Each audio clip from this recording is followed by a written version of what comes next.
Assalamualaikum warahmatullahi wabarakatuh. Berjumpa kembali dengan catatan Syafiq Hasim. Masjid Ahmadiyah di Garut kembali disegel oleh otoritas tempat. Jelas tindakan penutupan ini sebuah ironi besar. Pemerintah daerah yang seharusnya melindungi mereka melakukan tindakan yang sebaliknya, apalagi jika Masjid Ahmadiyah berdiri di lokasi yang sah. Namun sebagaimana umumnya, pemerintah daerah memang tidak bisa ditahan menerima sejumlah tekanan, apalagi jika yang menghendaki adalah gabungan dari golongan-golongan masyarakat yang kuat di sebuah daerah. Dalam konteks demikian, netralitas pemerintah daerah menjadi dipertanyakan.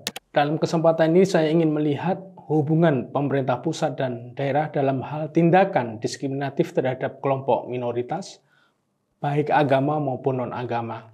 Ahmadiyah adalah contoh kelompok minoritas Islam yang banyak mendapat perlakuan diskriminatif, bukan hanya dari masyarakat dan kelompok mayoritas dan mainstream, namun juga dari pemerintah. Sepanjang pemerintahan Joko Widodo, tindakan diskriminasi terhadap warga Ahmadiyah terus berjalan. Padahal dukungan warga Ahmadiyah terhadap pemerintah Jokowi tidaklah bisa dipandang enteng. Warga Ahmadiyah sangat setia pada pemerintahan Jokowi. Harapan mereka pada pemerintahan Jokowi adalah agar mereka dianggap sebagai warga Indonesia yang memiliki hak setara sebagaimana warga negara lain dalam mendapatkan hak-hak kewargaan. Warga Ahmadiyah di Indonesia berharap bahwa mereka bisa menjalankan kehidupan keagamaan mereka secara bebas, tidak mengalami intimidasi, dan segala hal yang menyulitkan mereka. Warga Ahmadiyah berharap bahwa SKP 3 Menteri yang pernah disepakati pada 2008 bisa ditarik kembali oleh pemerintah Jokowi karena SKP inilah yang menyebabkan perlakuan diskriminasi pada Ahmadiyah tidak berkurang namun malah bertambah. Bahkan SKP ini menunjukkan bahwa pemerintah ikut serta dalam menekan dan mengurangi kebebasan mereka meskipun dalih pemerintah adalah ingin melindungi Ahmadiyah. Sepintas logika ini seperti benar, namun bagaimana bisa melakukan pelindungan pada waktu yang sama, tapi mengurangi kebebasan asasi mereka, warga Ahmadiyah pada waktu yang lainnya.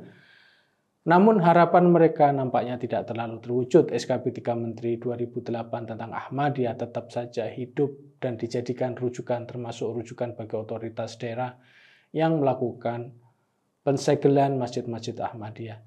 Jika ini yang terjadi, maka siapa yang disalahkan? Jawabnya adalah tetap Ahmadiyah, karena Ahmadiyah dianggap sebagai pihak yang tidak taat pada SKP di atas.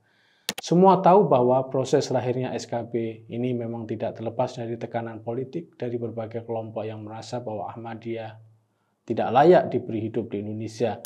Pemerintah SBY pada saat SKP ini diterbitkan melakukan pengesahan begitu saja pada SKP, tanpa terlebih dahulu mengindahkan kelompok Ahmadiyah yang tertekan pada saat itu.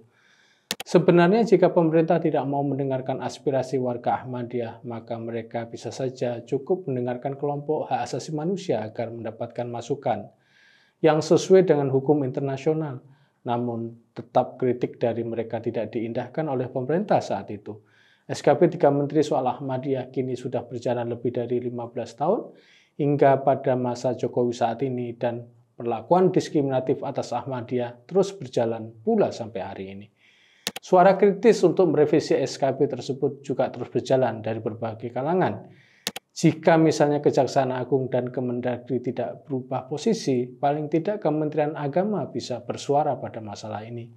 Saya melihat jika Kementerian Agama tidak berdaya menghadapi tindakan diskriminatif pada Ahmadiyah yang menggunakan dasar SKP 3 Menteri tersebut, Kementerian Agama tetap menganggap bahwa SKP 3 Menteri adalah aturan yang sudah tepat meskipun jelas bahwa aturan tersebut lebih banyak memproduksi persekusi bagi kelompok Ahmadiyah.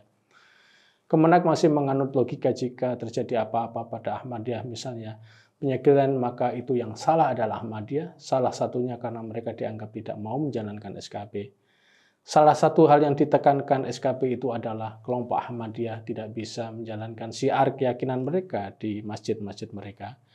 Dalam konteks di mana masih saja terjadi penyegelan Masjid Ahmadiyah dan persekusi warga Ahmadiyah, Kementerian Agama yang mewakili pemerintah pusat dalam hal keagamaan sebaiknya melakukan tinjauan ulang atas SKP 3 Menteri tersebut.